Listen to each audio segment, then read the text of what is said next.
everyone. It's always Asmal here. I think we're on time in terms of the live, so hopefully we are on live. Somebody maybe send a comment just to let us know whether we are live or not? That would definitely be appreciated.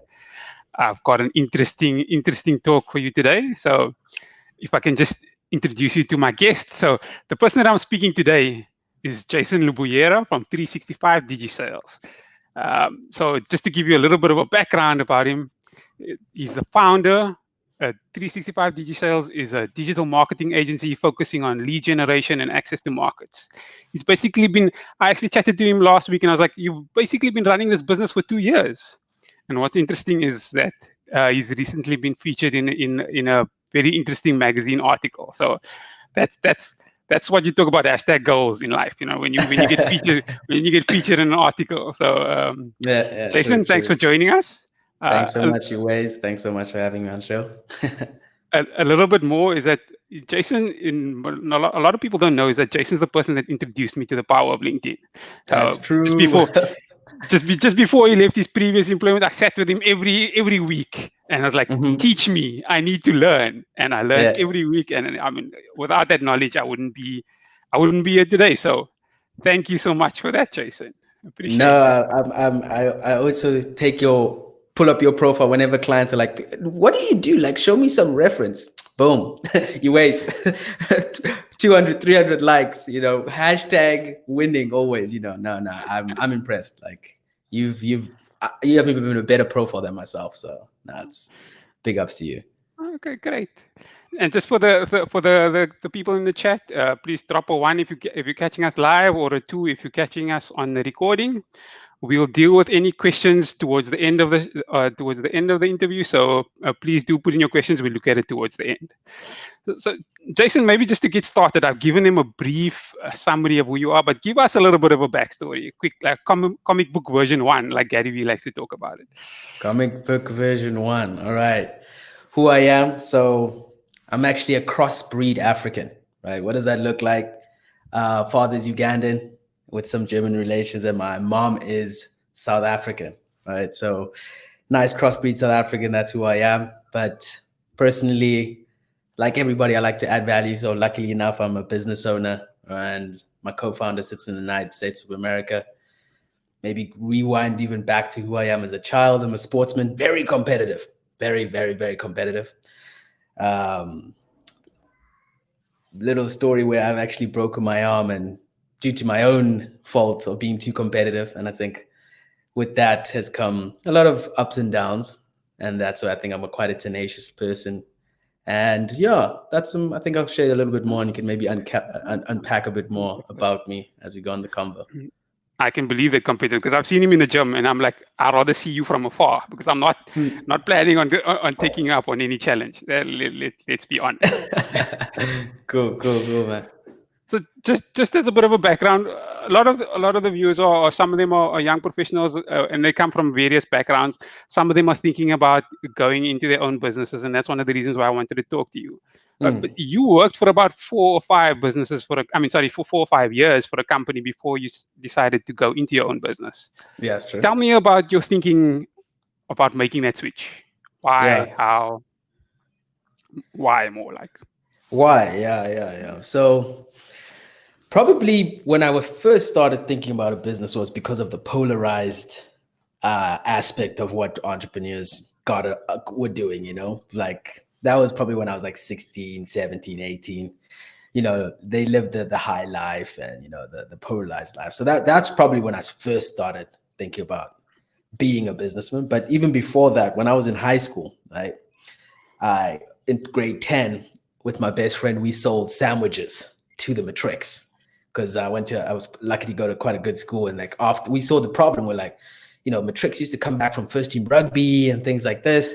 And then, we all were in boarding school. So we're like, hey, cheese, US, that like sweet chili sauce, Wellington. Yeah.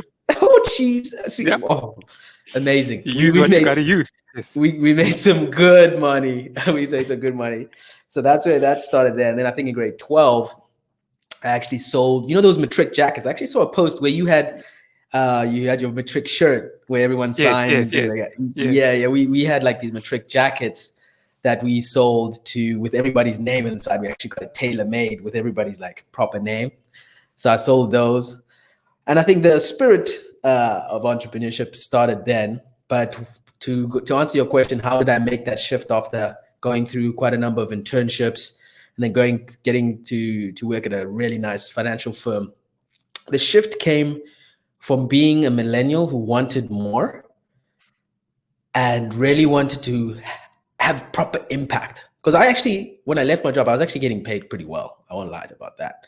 But I just didn't feel enough self-actualization in my personal skills. So I took the leap. I was like, listen, I am my own product. I realized that because it worked. Like I was making this company grow. Like we were getting sales. The boss was happy. He was high-fiving each other. So I was like, if I'm my own product, how can I do this for other entrepreneurs? So how can I actually be an employee to more entrepreneurs? And so that's how I see myself now. I'm actually got 20 bosses.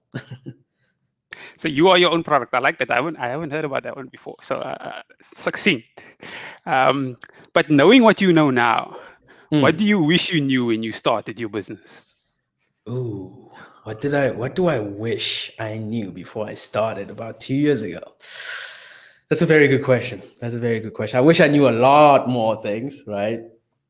But top 5 that you think, or top 3 that you think is everybody needs to know, and if they don't, then it's a problem. It's a problem.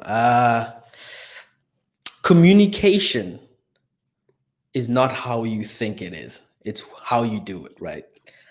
So I learned very quickly. I thought I communicate well, right? But it's not. Like I actually did it because I realized that I'm quite blunt. I'm straightforward, and those things are all like it's actually in entrepreneurship seen as good. But how I did it wasn't correct. So that's like communicating correctly, not how you think, is actually how you actually need to learn and ask perspective on how you communicate is key. Because the background story is that I think a lot of the time I thought I was communicating correctly with even internal staff or like people I worked with and people who I wanted to work with. But then they just perceived me as this arrogant guy who thought he knew everything or something. So came off strong. It was tough, but communication I think is super important. Another thing I learned is recently. Okay, yeah.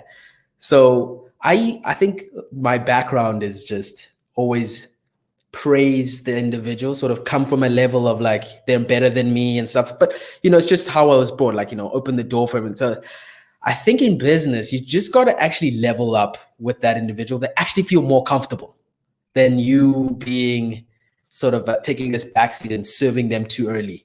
And I think that's also the story around COVID where like it just made the playing grounds the same. So I learned that so have self-belief. It's almost like being confident in your own ability kind of thing. Yeah. I think being confident in your own ability, but specifically don't think that, okay, playing the nice guy is the right way to do it.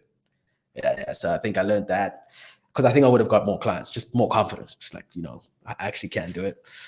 Lastly, let's save it for the end. I'll bring it back. Okay. Yeah, let's save it. And you brought it up a little bit earlier, but you said your business partner is in America. How on earth did you find her? Did you go over to meet her or what? Yeah, no. Okay. Yeah, LinkedIn is powerful, right? So the truth of the fact that I've never met my co-founder face-to-face. Never have we met face-to-face, like live. Oh.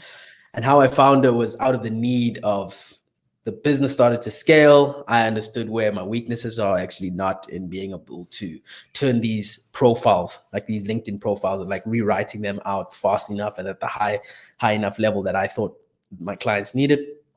So did some research and I could see, Kiana was out there. She's also a female. I was actually quite proactive about that, intentional. And just firstly said, hey, I've got this problem and I need your services. Cool, let's work together. And from there, things just morphed, right? Things morphed. She asked me my goals. She said, there was aligned. And yeah, from there, we started working from about when I was 6 months into into the business, and then pulled her up into being. Yeah, she's basically built. She's been through it all with me. Oh, that's brilliant. Yeah. And then what I've noticed, your specialization seems to be LinkedIn. So why just LinkedIn? Why not the other platforms? Why not the other social media platforms? Why not Facebook or Instagram or whatever that may be? Yeah, it's firstly, as a service provider, we only work with B2B clients, right? Purely. Secondly, because of how, like I remember I said, I was my own product, right? So when I was given the challenge to grow this company, which I worked for, the platform that was getting the most success was LinkedIn. So just naturally being like, cool, I was on Facebook, I was on Instagram, so it's not platforms I didn't know about, but the end goal and value that I had to provide to my end client was on LinkedIn. So just made sense. Okay. Yeah. Just a reminder to everyone, if you've got questions, please put them in the chat. We'll get to them at a later stage. Just on your LinkedIn post that you've been putting out, I see one of your favorite hashtags is change how you do business. Yeah. So talk to me about that. What was that based on? Why? What are you trying to achieve? Yeah, I think I was trying to achieve, not that I saw it coming, but also again, it's a lot of the experience. I think, most of what we do is out of experience, right? So what I was seeing happening with a few of the companies I worked with and things like that before is the traditional way of doing business, right? And I'm a millennial born into doing digital, you could say, and like born with technology. So because of the way I was given the reins to do sales business, and it was different. I was like, yeah, that's something we need to all adopt. Like we all need to change how we do business. And that's purely it. And it was back in like 2017. Yeah. So that's when the hashtag actually started. Okay. Yeah, so it's been around. Okay. Yeah. So your favorite one is what? The hashtag 2 ways, right? That's mine. I should copyright it at some stage. And then maybe if I can just ask you a little bit more, is what would you do? You mentioned what you do differently.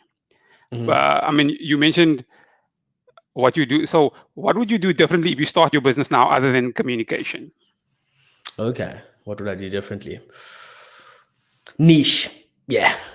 Even though it's hard to say, okay. Even though we said, we do LinkedIn right now, and I'm confidently saying that it's the only platform we do.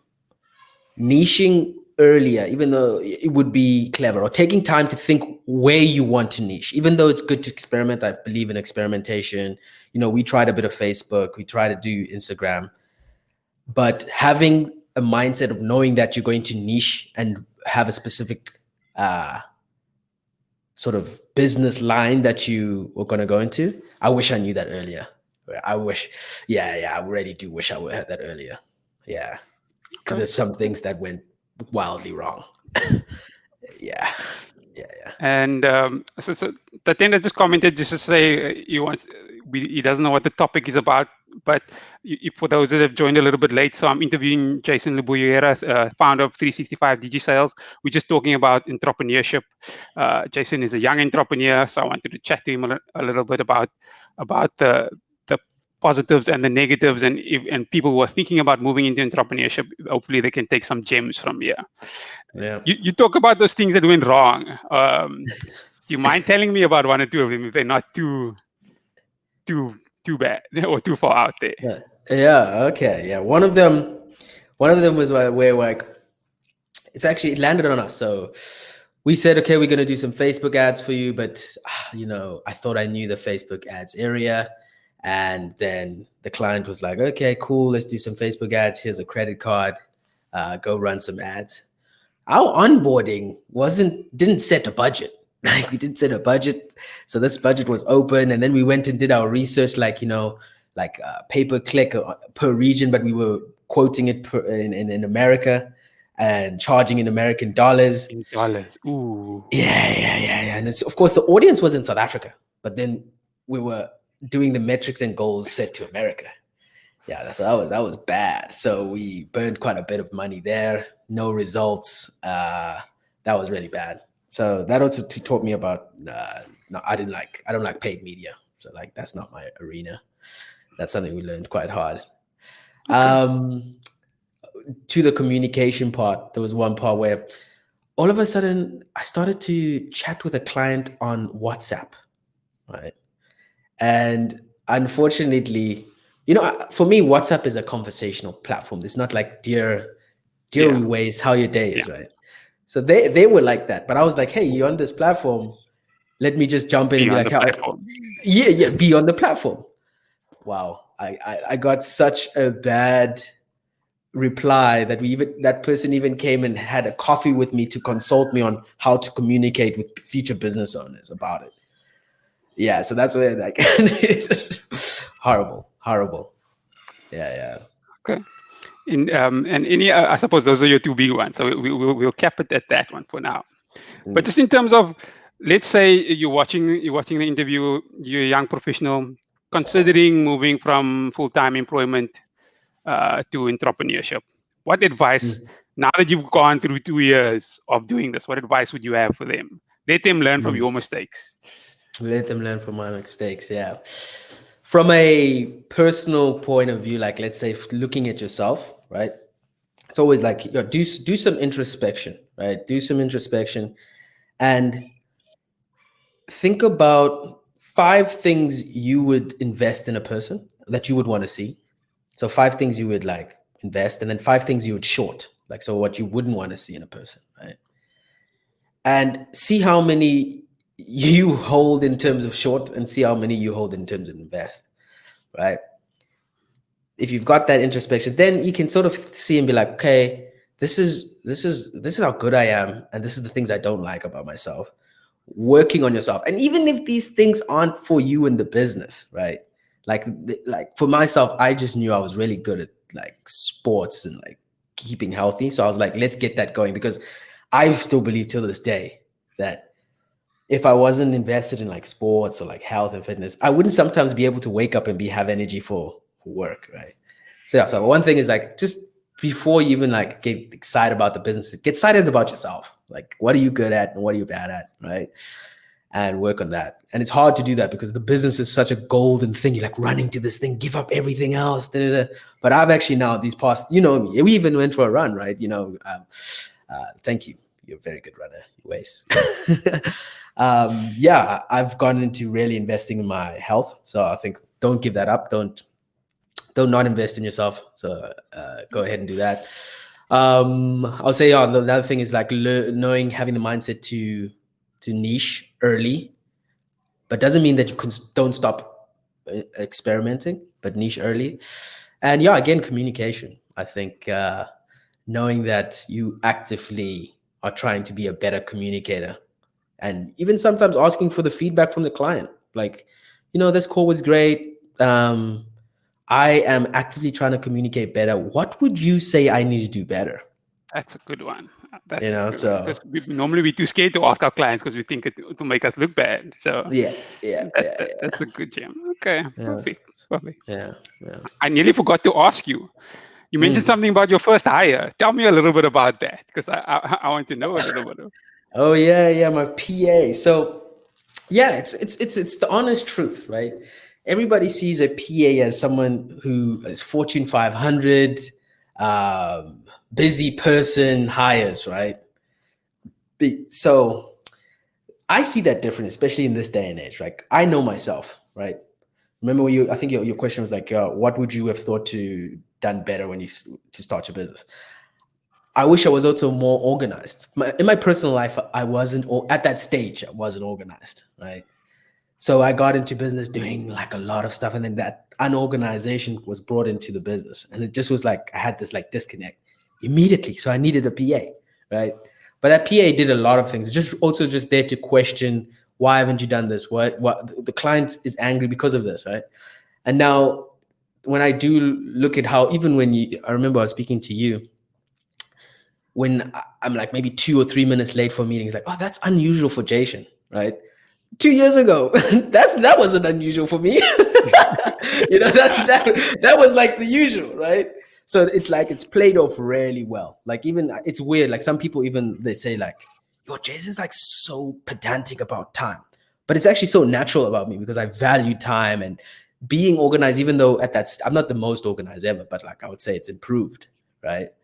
So yeah, that's the main reason I was like, don't like I saw the whole thing differently. I read into having what a PA does. She did not do my personal work, like laundry. Did it? No, she was personally assisting Pure me in the business, pure growing the business. Okay. growing the business. Yeah, No, that's I think that's all definitely help some people.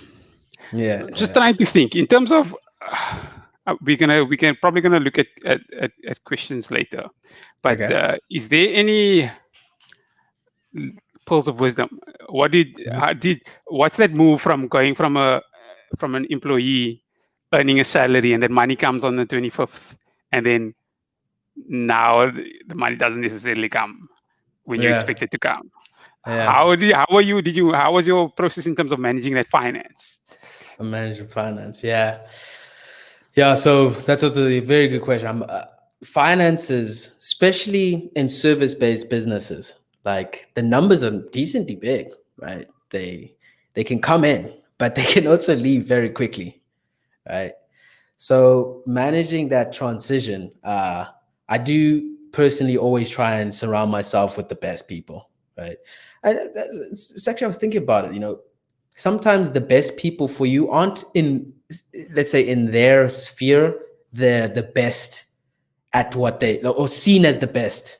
It's what I see is like surrounding myself with the best people is you present your idea or you present your energy to them. They bite at that and they want you to be better. That's the best people to have around you, right? So to answer the question around how do I manage the finances thing, so I was very up straight from also the beginning on my weaknesses and like how to manage business. If I'm allowed to say, like I had someone help me with my finances and come in and do that. So I don't have a plain answer, to be honest, on how I had made that transition, but I did automatically get external advice. Okay. Yeah. Okay, correct. Yeah. A lot of what you're talking about it comes back to self-awareness. If once you understand yourself, your strengths and your weaknesses, then you can build around that. I mean, if you don't understand yourself, or you don't know what you're good at and what you're not good at, you can make a mess. Yeah. And I mean that seems to come across a lot from the things that you're mentioning. Yeah, that's true. Like I think that's very true.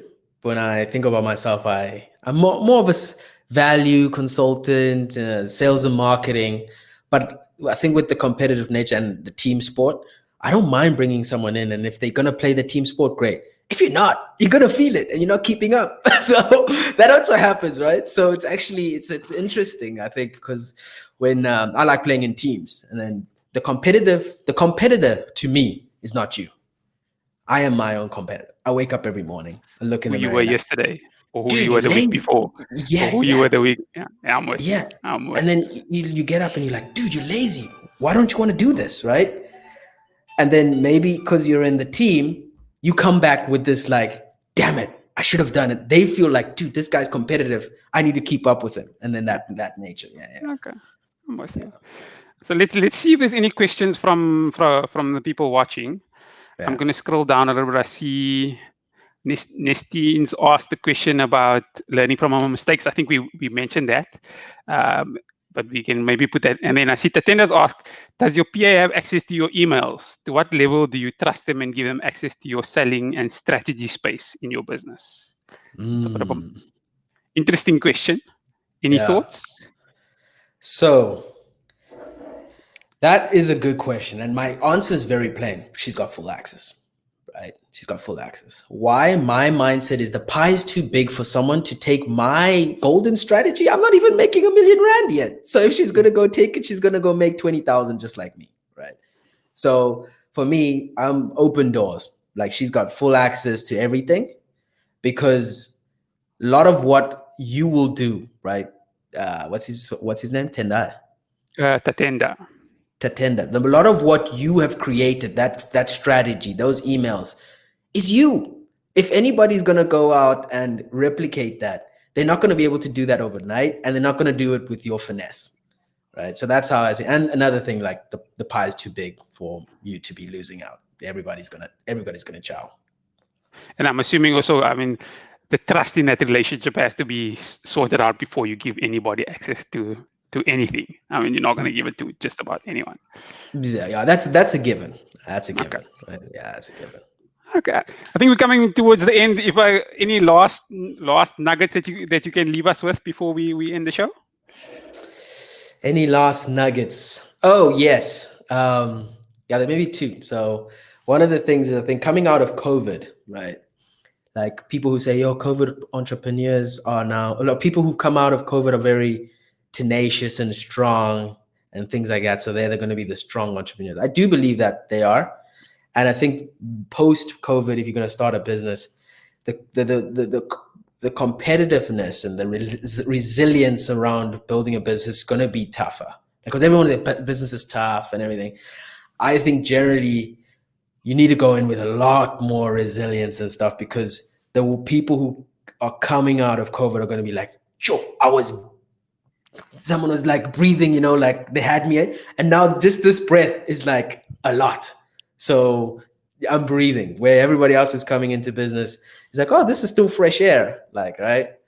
Yeah, so I would say going out of COVID, like going hard, like you need to go in hard and like have a lot of resilience. And then lastly, I would say, yeah, never forget to be as personal and have fun, right? It's weird. I think just luckily, my mom's quite a funny person, so I think I pick up from her. She's always able to just make like a little joke or something around stuff, but the value of ends up being positive, right? So like, yeah, have fun, be yourself. Yeah. Don't take yourself too seriously. Yeah, don't take it too seriously. In a magazine. No. Jason, thanks so much for the time. I appreciate it. I'm sure your business will go from strength to strength. I've been very interested and keen in watching you grow. So proud of you, and thanks for the time. Thanks so much, Uwais. Have a good day. Thanks everyone for watching. Thanks everybody. Cheers. Bye.